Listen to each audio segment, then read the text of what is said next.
Well, greetings, everyone, and welcome to a special online event today called Getting Your Wounds Out of the Way, How to Heal Your Deepest Patterns and Liberate Your Purpose.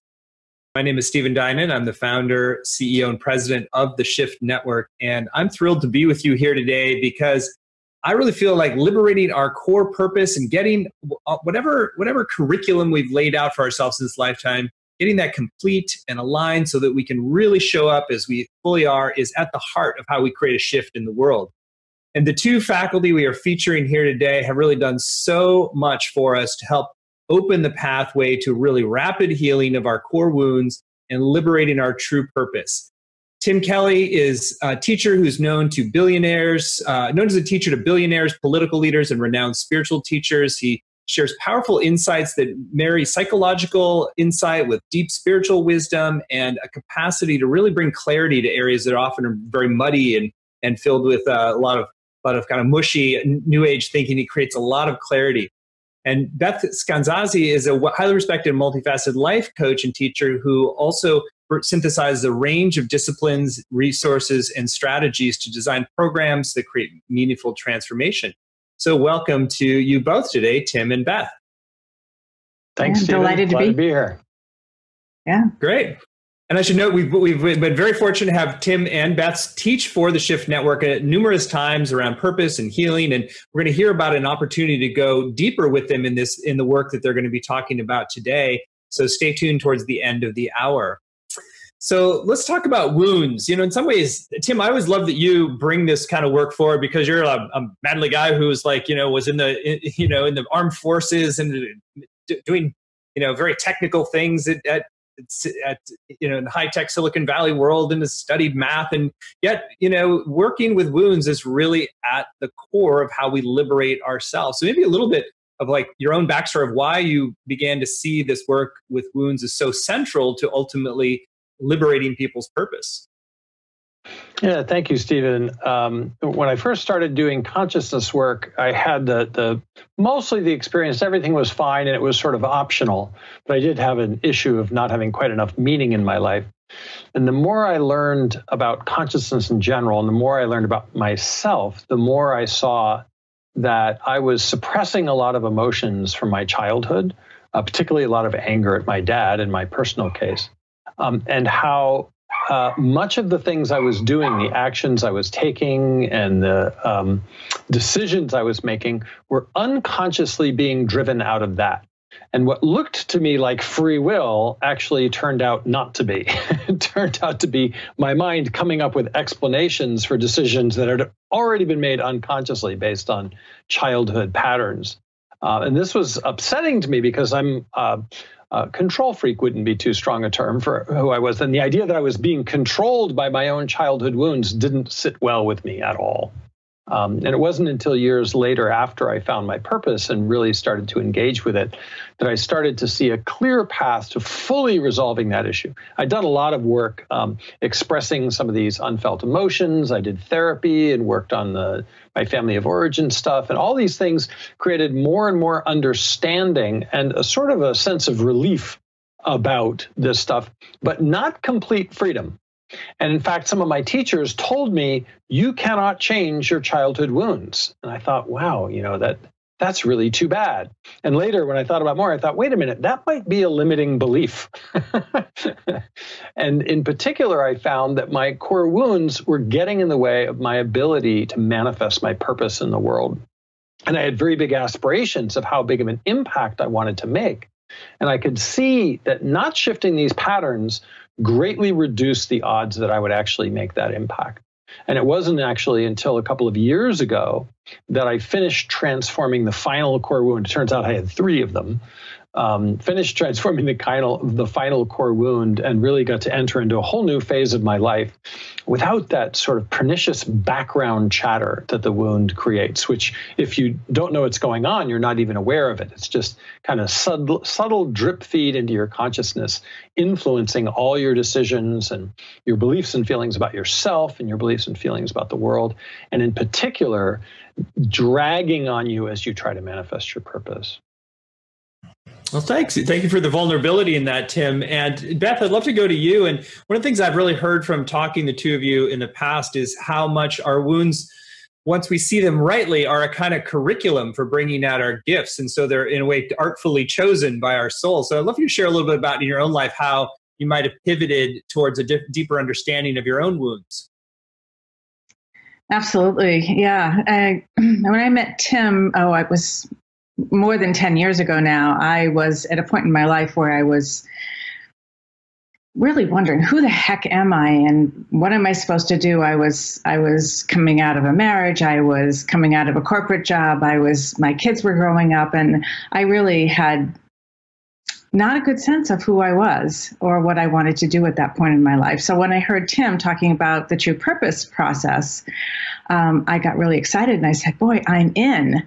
But what I found out was parts of me weren't in at all. And there was a huge amount of resistance for me finding my own purpose and really having a sense of who I was. And so a lot of inner work that Tim taught, and dream work and belief work, to get to the point, where I shifted my own relationship with my wound. My wound was around what I say doesn't matter. And if I do say something, I'm going to say something incredibly embarrassing to me and everybody else who knows me. And so to go out and speak and teach, which is very purposeful for me, was impossible until I worked through the wounding around, I have to be invisible, I have to be quiet, I cannot be seen, it is not safe. So that's the work that I had to do around wounding. And today I'm very visible, and it actually feels pretty good. And I love the work that I do. And this is what's possible when you shift from wound-driven motivation to purpose-driven fuel by working with the wounding. And the wounding provided lots of gifts. We'll find out more about that in the program, Evolving Beyond Your Wounds. But there are tremendous gifts in the wounding and the experience of the wounding and the skills that are developed. Jim, let's go back to you. And so one of the things I've really also heard from you a lot is this pivot from any sort of resistance, judgment, denigration of the wound to a different kind of relationship. I'd love for you to explore how our kind of natural, allergy, if you will, to whatever the wound is, how you can start to shift that in kind of an Aikido move. Yeah, it's and Beth has just started to talk about that a moment ago. So when I first started to see my wounds, and especially the patterns that had derived out of them, which in my case had a lot to do with control, being right, doing everything right the first time, being skillful, making sure other people knew how smart I was, that kind of thing. My natural reaction was to be in great reaction to those patterns, and therefore in great reaction to myself. Like, oh my God, this is horrible. Why would anyone have a relationship with me? It was one of my first thoughts. And that's fairly common. People get into consciousness work often because they have this nagging sense that there's something not quite right about themselves, something that needs to be fixed. And then when they start to do this unpacking and exploration of their early childhood experiences and start to probe their psyche, quickly they start to see these patterns, powerful patterns that arise out of the wound, and usually see first, especially if they're a full-grown adult, like in their 30s, 40s, or older, first usually see the negative effects of those patterns and how those patterns harm them and harm the people around them and limit their choices and cause all sorts of unintended side effects that they're not proud of. And so this being in reaction to oneself is a very normal response when you start to really understand the wound and how it works, as well as feeling the pain of the original wound and really wishing that it never happened. Like, how could this have happened to me? How could someone have allowed this to happen to me? And often, if you're a parent, the desire that would never happen to your kids. All of that is completely natural. And it's funny, it's a little bit like the movie It's a Wonderful Life, where everything seems really terrible. And then, the angel comes and shows the protagonist, what would have happened if he wasn't born? In this case, it's not quite that. It's like, what would have happened if you hadn't gotten wounded? What would have happened if you'd never had that original childhood, negative childhood experience and never had the negative reaction to it? Because those experiences are formational in the psyche. The ego grows in a way. What did someone say? I can't remember who this quote is. The personality is the art project of the soul. An even better way of thinking about it is like a pearl growing in an oyster. The grain of sand in the oyster is actually an irritant. The oyster grows the pearl to encapsulate the sand in order to protect itself from the sharp edges of the sand. And the psyche grows in almost exactly the same way, the personality, right? So the grain of sand, that irritant, is this original negative event or negative pattern that we're calling a core wound. And then the pearl that grows around it is actually the ego, the personality. And it is that pearl, that set of patterns and motivations and capabilities that arise in reaction to the wound that equip you to go out and engage in the world, to make things happen, to shift events, to influence people, to get your own needs met, to make things happen. And without that original irritation, that original wound, there's a very high risk that you would never develop those capabilities. And you would not be able to influence reality and get your needs met and engage with life. And very importantly, that you would not be motivated to do so. And so these are some of the gifts of the wound, right? That your personality is a reaction to that wound. It's actually a form of scar tissue in a way. In fact, in other programs where we focus on finding people's purpose, where that's the goal of the program, we use this as a test of whether or not the purpose is accurate, because it's so consistent. What we ask them is we say, okay, look back at your core woundings from childhood and ask yourself, can you see how this wound prepared you, motivated you, and trained you to fulfill this purpose? Because if they can't see that connection, it actually calls the accuracy of the purpose into question. But usually what happens is the person looks back at their wounds and looks at their purpose, and they're like, oh my God, this is so precise. It's like a carefully designed training plan for the purpose. How could this be an accident? It just seems way too perfect. And of course, many people conclude that it's not an accident, right? That the wound was in fact chosen as a strategy for training and preparing them for their purpose. So no wound, no training and preparation for the purpose, and maybe no purpose, hard to say. There's so much that grows out of the wound that is necessary and valuable and psychologically healthy, that if you could push a button to make all your core wounds go away, I would advocate very strongly that you not push it. The cost would be way too high. Well, it's a fascinating reframe and a reorientation to really see that it's like without that curriculum, you wouldn't fulfill your purpose. And Beth, I'd love for you to share just a little bit. That's a big leap from where most people are probably ashamed of, or at least, wish that their wound didn't happen. And then shifting over to, well, maybe there's some lemonade I can make out of this versus like, wow, actually, I needed this. I had to have this. That's a pretty big leap from where most people are. How do you see really taking people on that journey from the resistance and so much shame around it to really embracing the curriculum in it? Yeah, it really, through the process that we take people through, they not only get more clarity about the wound and the strategies and the gifts and the beliefs that were created, but also, as Tim was saying, how those things have helped them succeed and navigate in life, and truly the relationship goes from disdain and trying to avoid it and spending a lot of energy doing that to appreciation and partnership, and how can I use what was created in me through the wounding to manifest my purpose, or to show up differently in relationships, or whatever it is that's really meaningful to people. How I view myself has everything to do with how I show up in the world and how I show up in relationship and how I show up in my work. So it's very core.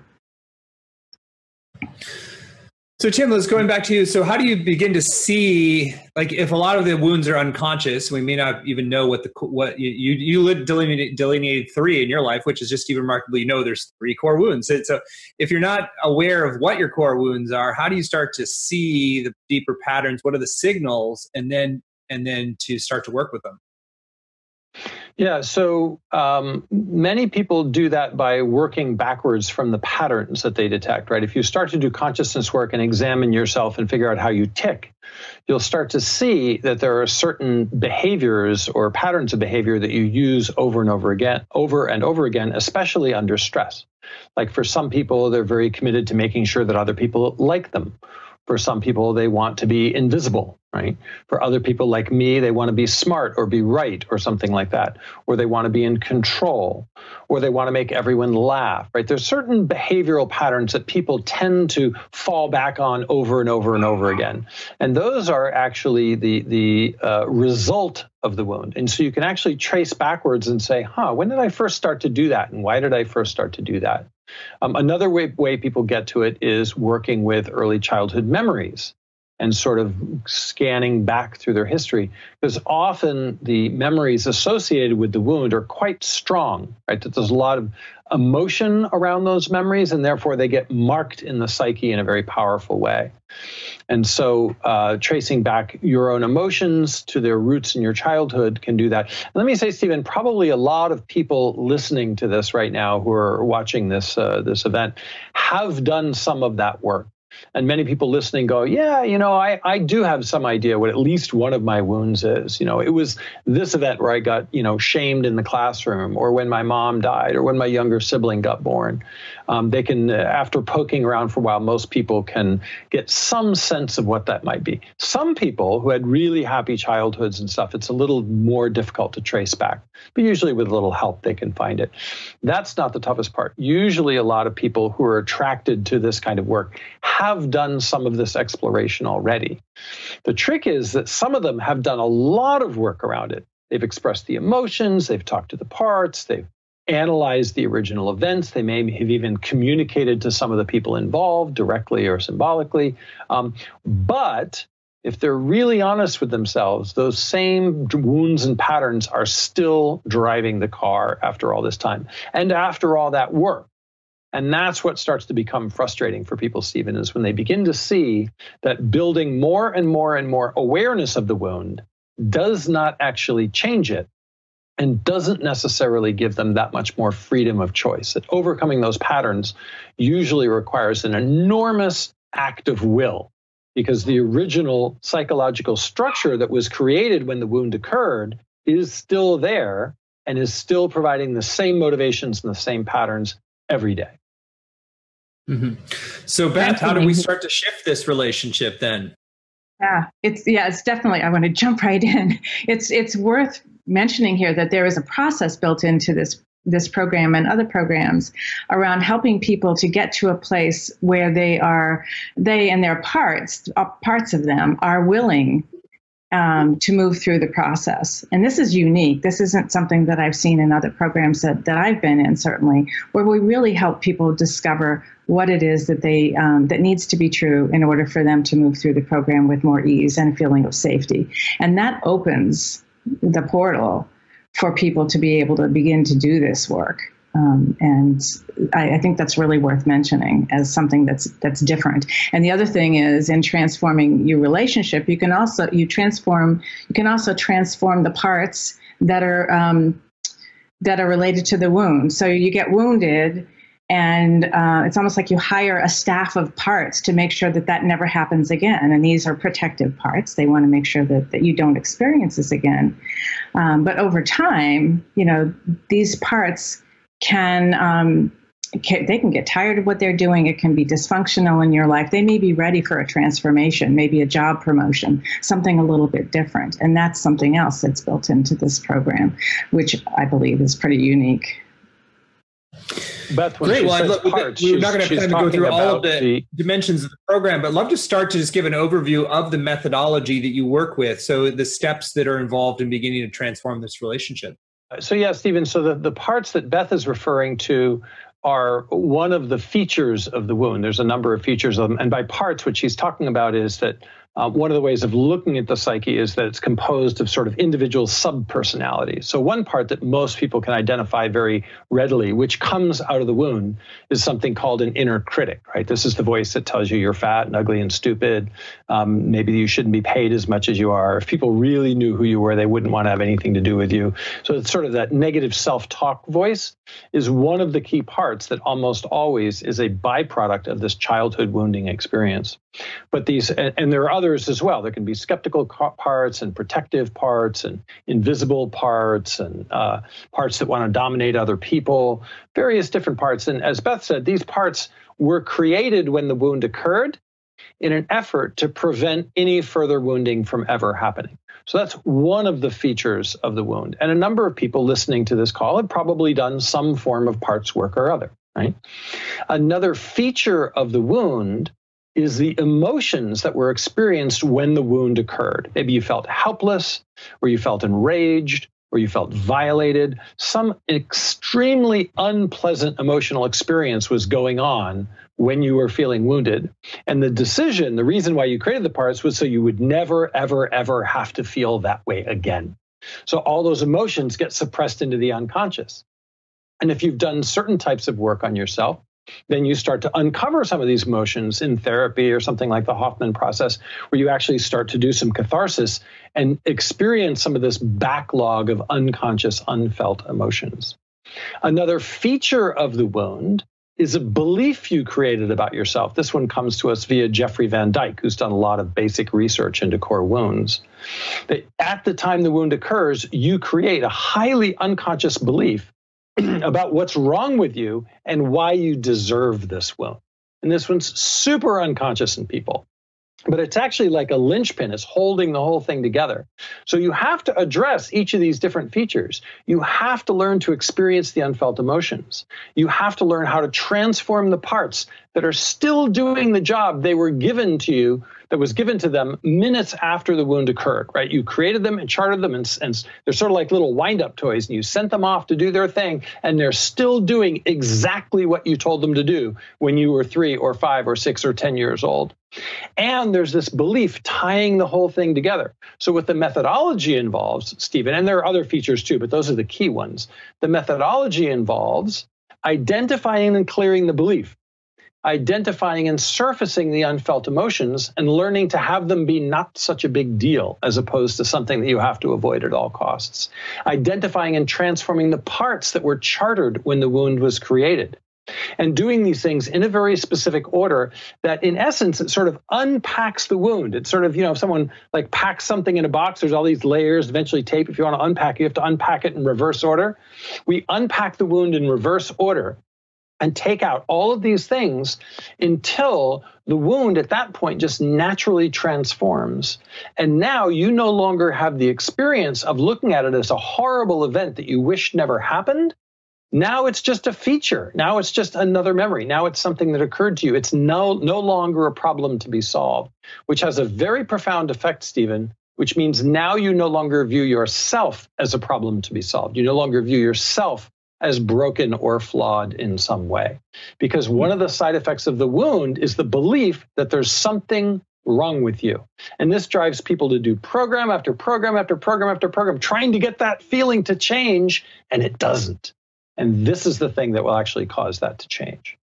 I think that's offers such great clarity to have those 3 parts in your kind of reverse order, working with them. And also just, I think it's a really interesting insight just that our psyche needs to create a belief that justifies why the wound was created, that, that there's something wrong with you, that you deserved it, because that's part of creating balance internally. And Beth, anything you want to add to Tim's description of how we work with those 3 major areas?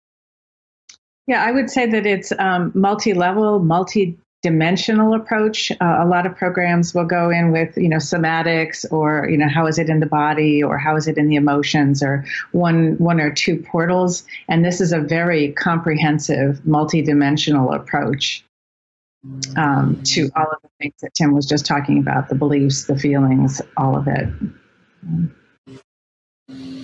Great. Well, let's one of the concepts I wanted to explore some today was this concept of the wounds having an expiration date. So, unlike what you said earlier, where it's like, you want to be grateful and not make them evaporate, there's also a time for them to shift. And so, but for you to, how do you know when it's time, the expiration date or the transformation date, if you will, to begin to open to a new possibility?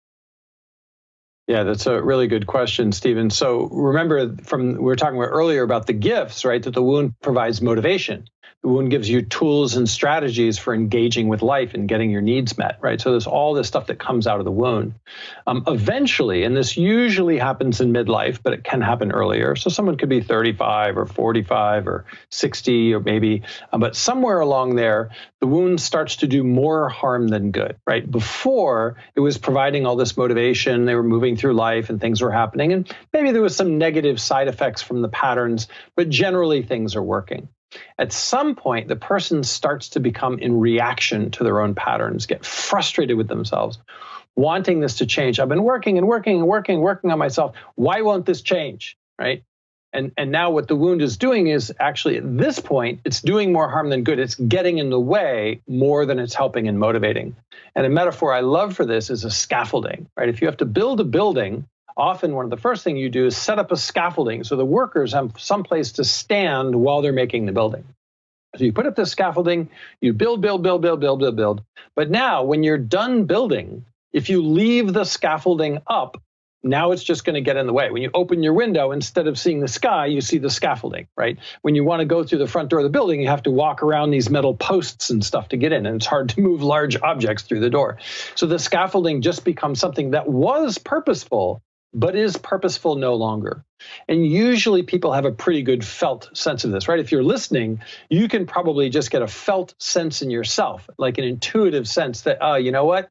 My core wound has expired. Like Jeffrey Van Dyke, who came up with this concept, says it's like milk in the refrigerator. At some point, it starts to smell bad, right? You don't even have to look at the date on the carton. You know. It's like, oh, what's that smell? Oh, my wound has expired. Ack, right? And people start to really get this urgency, this sense that it's time to do something about this. They're frustrated. They've worked on it for years, many of them, and it still hasn't shifted. And now they really want to get it out of the way, especially, Stephen, if they're a change agent, right? That they're called to change the world. They're called to create heaven on earth. And when they try to move in that direction, the wound-driven patterns hold them back. It's like having a leash, right? Or a ball and chain on your ankle, and you're trying to go run a race or something. So it just gets in the way. Great. Beth, you want to build on that? I thought this is a great metaphor, scaffolding, and love to hear your perspective. Yeah, I love the idea of it getting stinky. People will start to say, "This just keeps happening. It just keeps happening. It's happening over and over again. I thought I already did work on that. I already shifted that. I thought I already moved through it, and it's just getting bigger and bigger. And it's just that it's time to shift it. It's time to transform it. It's ready. It's really ready." Great.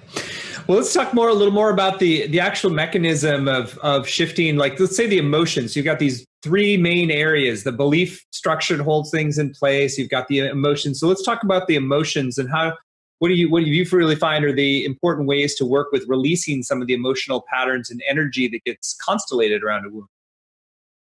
Yeah, so Stephen, what we do is we look for what are the emotions that you are experiencing at the time the wound occurred, because that's sort of the key indicator.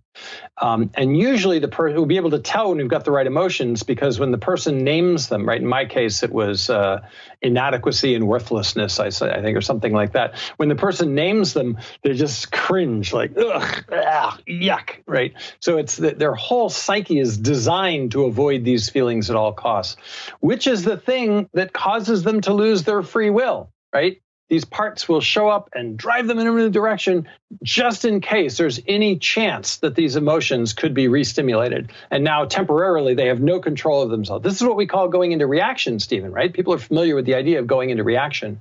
What's happening when you go into reaction is something starts to smell or taste or remind you of the wound, and then your parts go into overdrive to control the situation to make sure that can't possibly happen.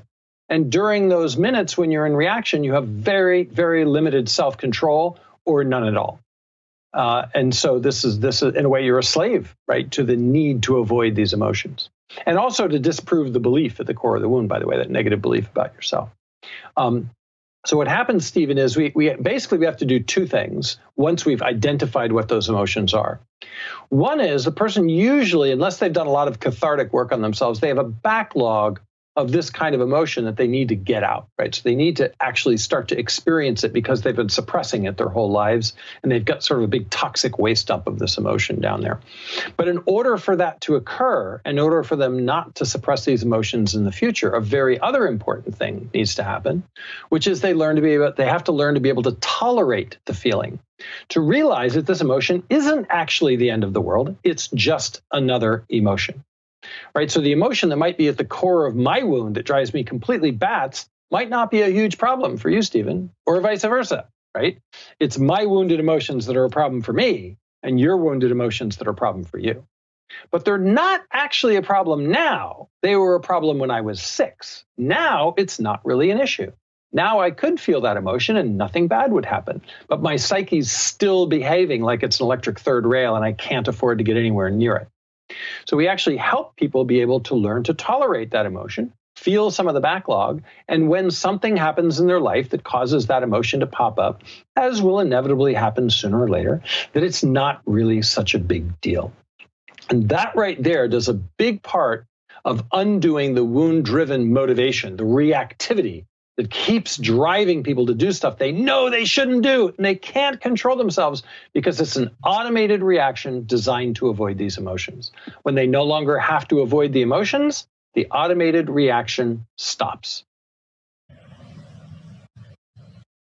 Fascinating. Well, Beth, let's go to you. You brought in before how important it is to work with the parts as well. And so I'd love to build on what Tim was just sharing more around the emotions and how there's this sophistication, like a lot of the parts are sort of emotional management systems, if you will, to get them, turn them into allies in this work rather than the defenses preventing you from doing the work. Mm-hmm. Yeah, when people actually understand the higher purpose of these parts, you know, what their job is, what they were hired to do, how dedicated they are, how resourceful, how brilliant they are, then they can start to appreciate them in a different way and see their gifts and what they're really good at and what they like to do. And from that place, it's possible to explore the possibility of shifting their job a bit. Okay, so you're really, really good at speaking. Like, I've never been really good at speaking, but you're really good at speaking. Could you help me with that? What if I partner with you? What can you teach me? You know, what is it that you know that I don't know? And so you can actually partner with these parts to do what's most purposeful. I've noticed, Tim, when you, in the past, when we've talked a lot about the inner critic, that you've had this really powerful way of seeing the inner critic as an ally, turning it into a coach is sort of what Beth is pointing to there. Anything you want to build on in there in terms of like shifting our perspective on parts that we might, you know, that feel like the inner child or the inner critic, things that we might not be at peace with normally, that to kind of see them as potential allies?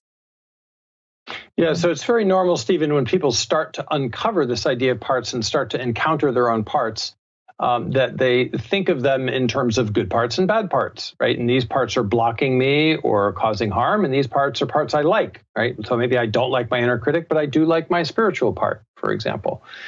So that's a natural sort of categorization reflex that people have. And we don't view it that way at all. We see every single part, including the ones, especially the ones that you absolutely hate and would kill if you could, as resources that were given to you to manifest your purpose in life.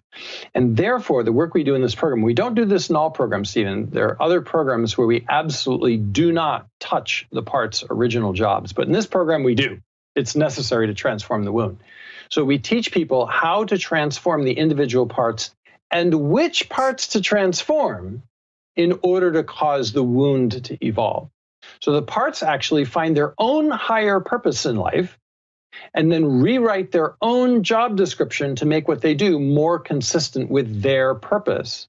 And as a result, now they become part of a purpose-driven psyche rather than a wound-driven psyche, as Beth was saying earlier. So this is part of how you do the shift from the wound-driven psyche to the purpose-driven psyche, is shifting each of the parts that grew out of that wound into a purpose-driven part. So it's now no longer a wound-driven part, now it's a purpose-driven part. And we do that over and over again. It takes something like 6 to 10 parts transformations, something like that, depending on how many parts were spawned when this wound occurred. And that's really sufficient. Now, there's plenty more parts in there and lots more that could be done. But for our purposes of transforming the wound, that's sufficient. Let's go to the this notion again of each of the experiences that in the wound giving a certain gift in service to the purpose. How have you seen that play out, Beth, in terms of really the specificity of a wound that felt like a problem and turned out to be really a specific gift to advance the purpose? Yeah. So since I spent a lot of time being very quiet because I needed to do that to be safe, be quiet, right? Be invisible. I spent an awful lot of time doing inner reflection, inner work. I got to know myself very well. That's one of the things, it's one of my gifts. And I can also help other people get to know themselves really well. That's my work. You know, my work is helping people get to know and love and appreciate who they are and bring that out into the world. So that's one example. Yeah. Great. Tim, you want to give any other examples where it's like there's kind of an uncanny way that the wound pattern is actually a very specific, creating a very specific talent that advances the gift, the purpose rather? Yeah, I can think of two really good ones. I'll try to do them quickly. One is Stephen Colbert, right? Who's a famous comedian who does comedic fake news. Now he's the host of the Late Show. It used to be David Letterman's show.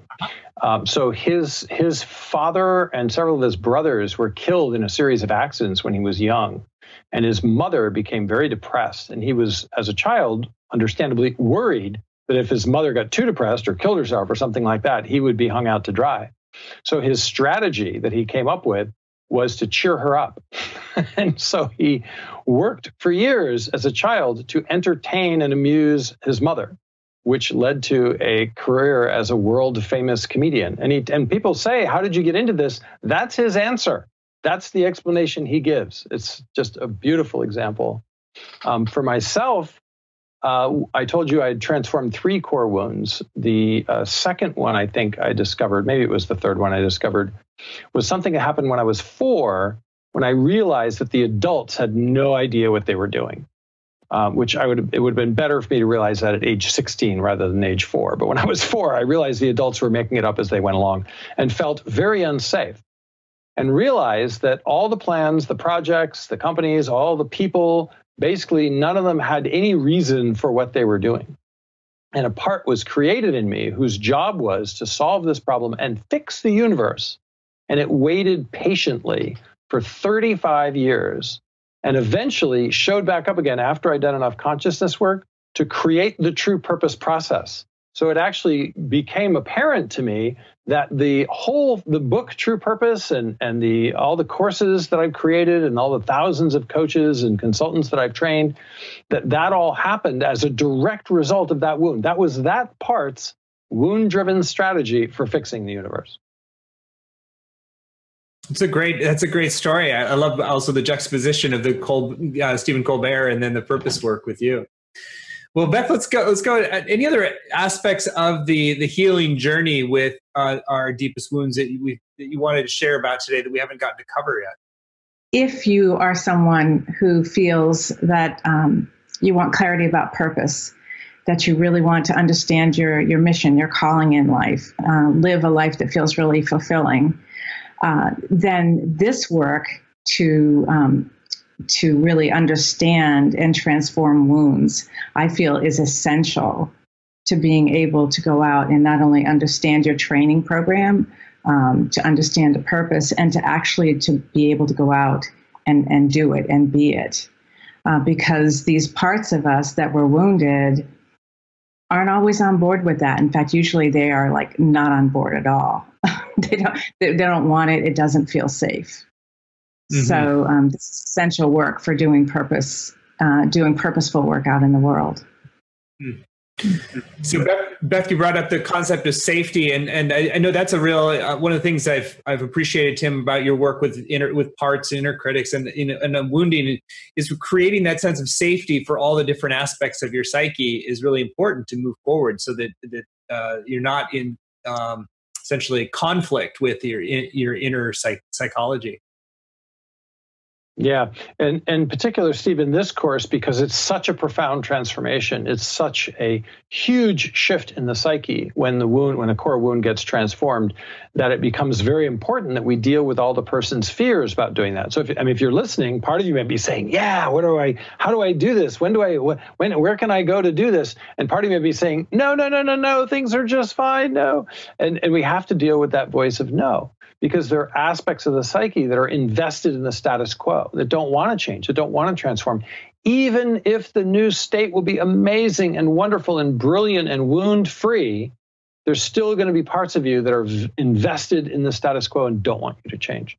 And so that's one of the things that we do early in the process is spend time and energy creating a safe set of conditions that allow you to undergo such a big transformation without resistance, right? A little bit of nervousness maybe, but without resistance. So you're not fighting yourself every step of the way. Yeah. And I really find that especially applies when you're not trying to vanquish or overwhelm or get rid of different parts, but you're turning them into allies. So you're naturally shifting that resistance into a more of a synergizing force.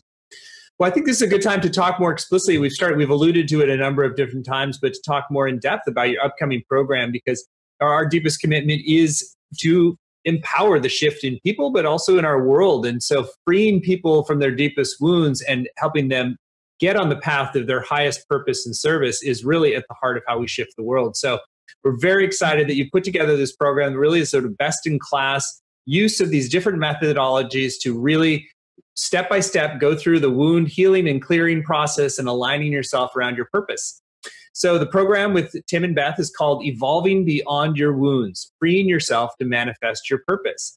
You can find it at the URL beyondyourwounds.com, beyondyourwounds.com, just as it sounds. And it's going to be a 20-week journey. So this is it's a deeper dive, and there's a reason for that, because it is important that this is a step-by-step, block-by-block process. It's not wave a magic wand and everything's going to be healed and shifted. And there's a sequence of transformation that Tim and Beth have found is really vital that you go through. And so they're going to guide you in those steps so that you get the greatest possible result. So again, you can see the details on this at beyondyourwounds.com. This is a program that is available. There's no prerequisites, even though it is has a more advanced quality to it. You still can enter into this from wherever you are at. If you're feeling called, if you're getting nudged internally, even if you've got some resistance, there's no risk in doing this program, since you have a money back guarantee of your satisfaction, and it's also just done in a very sequential, safe way. So Tim, maybe I'd love for you to share in your own words first. What do people get out of taking this 20-week journey with the two of you? Yeah, so as I said, it's a very profound transformation, and therefore it's a little bit difficult to describe, because for people, it's actually such a transformation that many people would describe it as an identity shift, right? That they're not quite the same person at the end of the program as they were at the beginning, when they've fully transformed one of their wounds. So what we're doing is we're helping people, first of all, to finish understanding. Many people have started this, but to finish understanding exactly how the wounding occurred and all of the different pieces of their psyche that grew out of that event, right? There's this whole explosion of stuff that came out of that original wounding pattern or event. And not only be able to understand and see these different components, the emotions, the beliefs, the parts, but to be able to appreciate them and appreciate what a work of art this is that they created when this wound occurred, and how fully it has equipped them to engage with life and to live their purpose. And then, having done all of that, to transform each of those different pieces individually, so that at the end of the process, they are no longer driven by their wounds. They are no longer forced into reaction when something happens that reminds them of the original wounding experience. They are now free to move in whichever direction they want. They're freed from this, what we call this wound-driven psyche that looks like free will. But if you really look under the covers, you can see that almost every decision you're making is rooted in avoidance of something dating back to your wound. So now you have this complete freedom to engage with life any way you wish. And one of the ways that many people who take this course want to do with that freedom is they want to therefore be able to fully engage with their life's purpose and go do the work in the world and have the impact that they're meant to have. Because avoiding further wounding is a higher priority for your psyche than changing the world and living your purpose. So until that core wound gets transformed, your higher purpose will take a second seat to it anytime there's a conflict, which is fairly often. So, and what's difficult to describe for people, Stephen, is because so few people have evolved beyond this wound-driven state.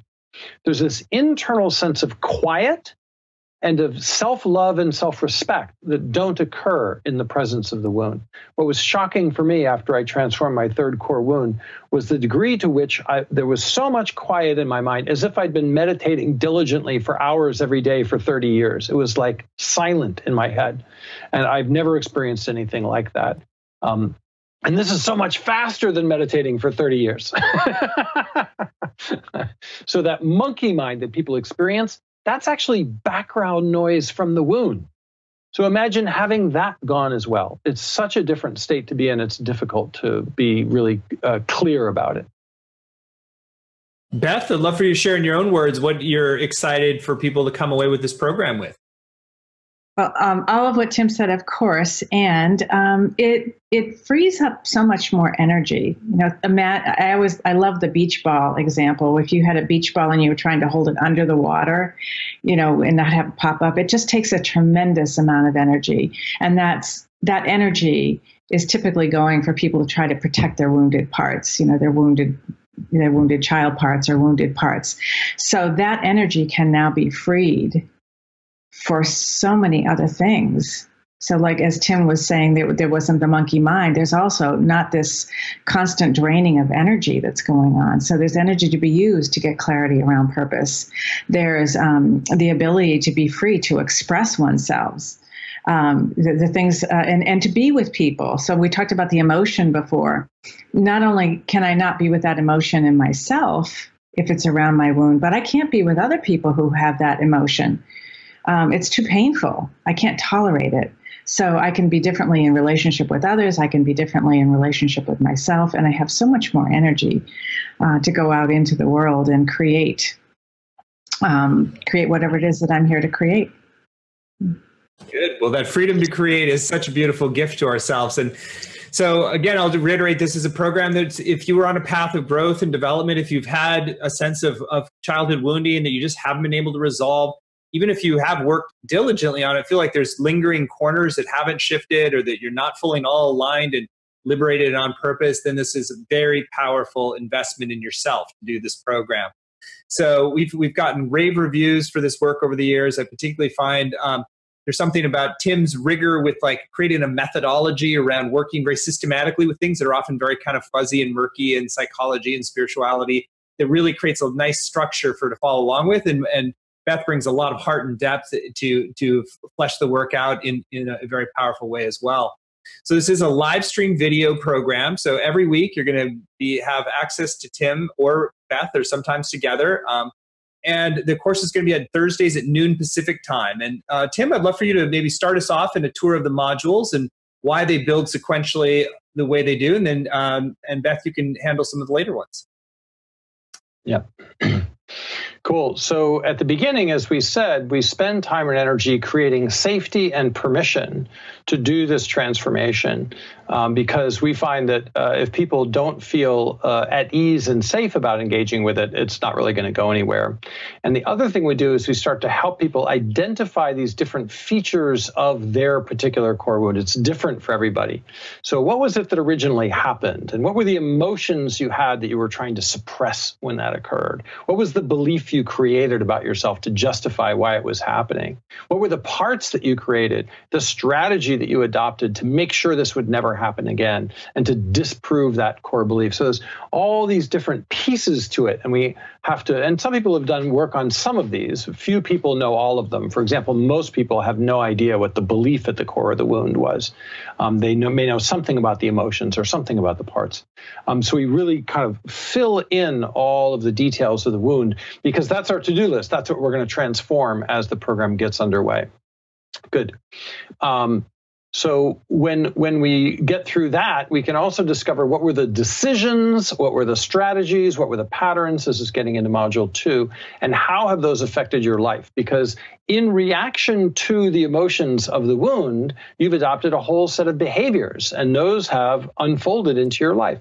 And it's fascinating, Stephen, once people really get this information from these first 2 modules and begin to see how they make decisions and how the wound influences them on a day-to-day basis, they start to see that it's everywhere, that every decision, every desire, every thought, every act is in some way influenced by their wound, which is shocking to people to see how pervasive it is. Some people, Stephen, have done enough work to already be able to see that and are looking for a way to move beyond that. So this is these first 2, and especially in this second module, we want people to really understand the gifts and abilities and skills and training that their wound provided. Because, of course, as we said, the natural reaction is to see it as a bad thing. So before we can transform this, we have to love it. We have to see how purposeful and how useful it was to have this event occur because of all the gifts that flowed from it. Good. So then the third one is where we start to get into the belief at the core of the wound. I think that's right. Yes, that's right. So what we're doing is we're looking for the belief that you created that explains what's wrong with you and therefore why this wound happened to you. As a child, it's not actually safe to blame others for your wound, because often the others you're blaming are older and more powerful than you are, and likely your caregivers. So if you blame them, you're potentially biting the hand that feeds. So the child will actually create a belief about itself, right? Here's why it happened to me: because I'm this, because I'm worthless, because I'm unlovable, because I'm broken, because I'm dangerous. Something that the child then adopts as a belief about themselves. And this, as I said earlier, this is the linchpin. This is the foundation stone that holds the whole wound together. And the whole thing is around this. So now we want to uncover that belief. And for this, we're going to engage the help of Jeffrey Van Dyke, one of the creators of this process, because this teaching about the belief at the core of the wound is something he discovered. And then we're going to engage the help of Lion Goodman and his clear belief process to clear the belief at the core of the wound, right? He's got a whole methodology for clearing beliefs that he trains people in. We're going to bring him in to clear this belief, because clearing the belief at the heart of the wound is one of the key transformative steps that most people haven't taken, because either A, they don't know how to clear beliefs, or B, this belief is so unconscious they have no idea what it is. That's usually the case. Good. So once we've done that, next module? Yeah, go ahead. Okay, so then we get in. So now we've got the belief and all of the different decisions and aspects around the wound. So now we get into understanding the psyche, and as we talked about earlier, the parts of the psyche that were engaged at the time that the wound or the wound pattern occurred, to make sure that you didn't ever have to feel that again, and to start to learn to work with those parts, work with those emotions, to be able to understand the purpose of the parts, to be able to negotiate or partner with the parts to find out if there is a more appropriate job for them to do at this point in time that's very purposeful for them and also purposeful for you. To be able to hold and tolerate the emotions and yourself and other people. That's what. Is there anything else you wanted to say about that before I talk about the path to the future, Tim? I will say that a lot of people have done other types of parts work in the past. Not all of those parts methodologies include a transformational technique. Some do. And usually they haven't systematically transformed exactly the right parts they need to because they don't know which ones are the products of this particular core wound, right? So even if you've done parts work before with us or with others, you'll still need to create a roster of the particular parts that need to be transformed in order to transform this core wound and go through them in a very systematic fashion. Okay, Tim, how about you take Module 5? Great, thanks, Beth. So this is the one where we're really tangled with the emotions that we were talking with earlier. And so there's several different pieces to this. One is actually learning to tolerate the emotions that arose from the wound. This is so critical. This is the thing that frees you from being controlled by your wound. The other aspect of it is to start to feel some of the backlog of emotions that you've been stuffing since you were a child. This creates tremendous freedom and space in the psyche, right? This is that suppression thing that Beth was talking about now being released. And then the third thing is actually you can transform your wounded child part. You may or may not have actually interacted with that part. You can maybe able to feel its presence, but there's still a young wounded part of you in there that has not changed since the day your wound occurred. And you can transform that part and give it a completely different job, a completely different way of engaging with life. So it no longer has to be a wounded child. And it's a very different experience to be inhabiting a psyche that doesn't have a wounded child part, right? This is part of how you start to have the experience that you're not really wounded. The event still occurred, but you no longer perceive it and feel about it as a wound. Yeah.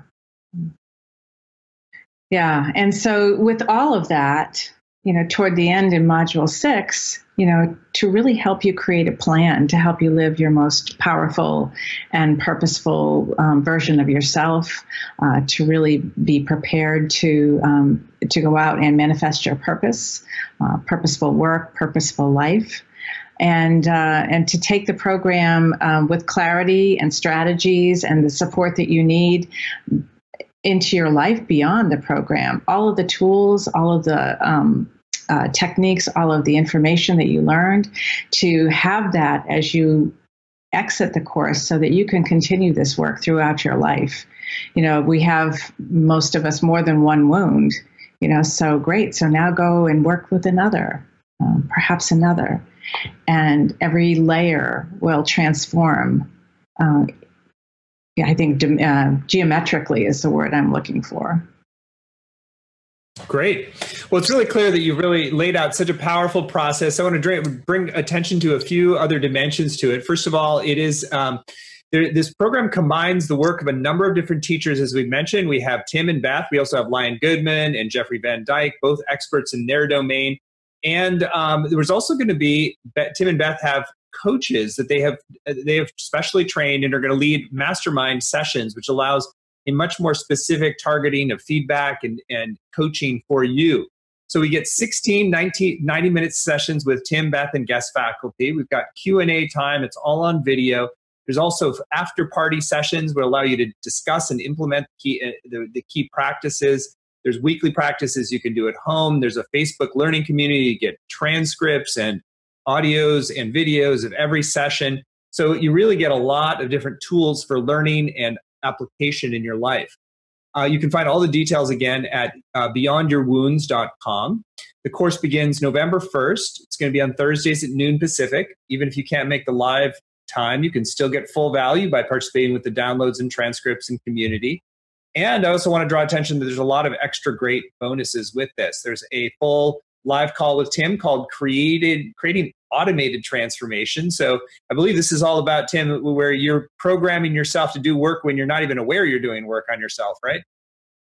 That's right. Teaching parts of you to clear beliefs and transform other parts and stuff like that while you're doing the laundry or sleeping or walking your dog.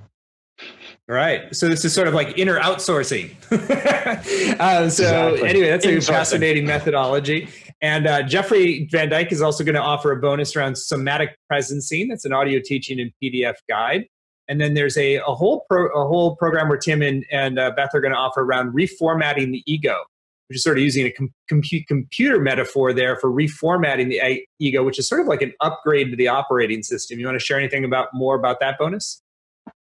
Yeah. So once you've transformed one or two core wounds, your ego structure now starts to be much more flexible and malleable, right? With these parts now doing new purpose-driven jobs, and you no longer in reaction to these emotions and this belief having been cleared. So now becomes the opportunity for you to actually restructure your psyche to make it operate in a smoother and more purpose-driven and less reactive way. And this one is particularly favored by change agents and messengers who have high aspirations of changing the world, is you can create a much more purposeful psyche that is far better suited. It's a much better tool for changing the world than the one that you grew up with. So it's kind of like renovating a house or upgrading your car or something like that, where you soup it up and give it new capabilities that it didn't have before. People love that one. Awesome. What a great offering. Well, I love the way you're very systematic in creating these approaches and methodologies and really honing them so that they don't take much time and you can really get great value in a short amount of time. So I'll also bring attention, there's one extra bonus, which is really one of the best bonuses, and it's only available till midnight tonight. We do this as a way to encourage you to go to the page, tune in. If you're getting a yes, you want to move forward, even if you got some no voices, because some parts of you might be a little nervous about the transformation, and that's okay. That's part of what you're going to be working with. You get an extra incentive to do so today. So that early bonus is a one-on-one coaching sessions, a full 30 minutes with a trained coach that has been trained by Tim and Jeffrey Van Dyke. So this is really specifically working with parts work, beliefs, fear, and wounds. And so they often charge hundreds of dollars an hour for their time. So it's a super high value extra edition when you sign up by midnight tonight.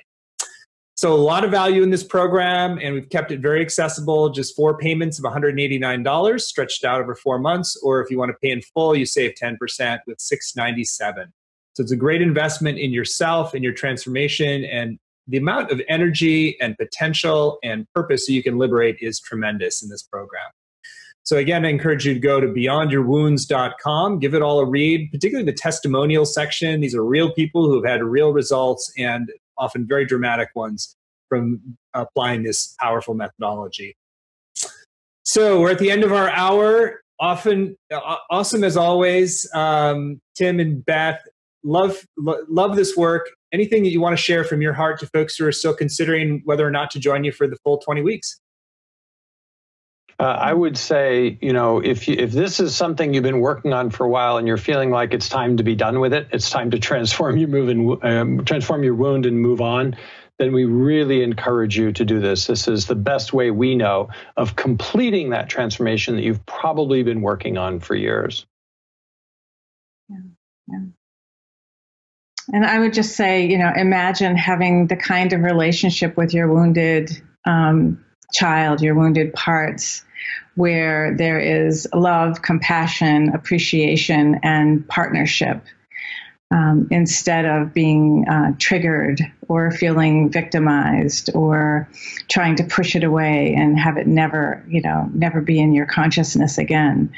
And what could you be? Who could you be? What could you create from that place? Just imagining Beautiful. From that place. Beautiful. Well, thank you both for that deep invitation and all your wisdom you've shared today. Anybody if you want to sign up to go further, highly encourage it. Do so at beyondyourwounds.com. And when you get signed up today by midnight, you get the extra one-on-one 30-minute session that can really specifically target the area that you most need to address in moving forward. So great hour. Thank you all. Let's go forth more clear and more aligned with our purpose, and warmly invite those of you who are called to go further to please do so at beyondyourwounds.com. Many blessings.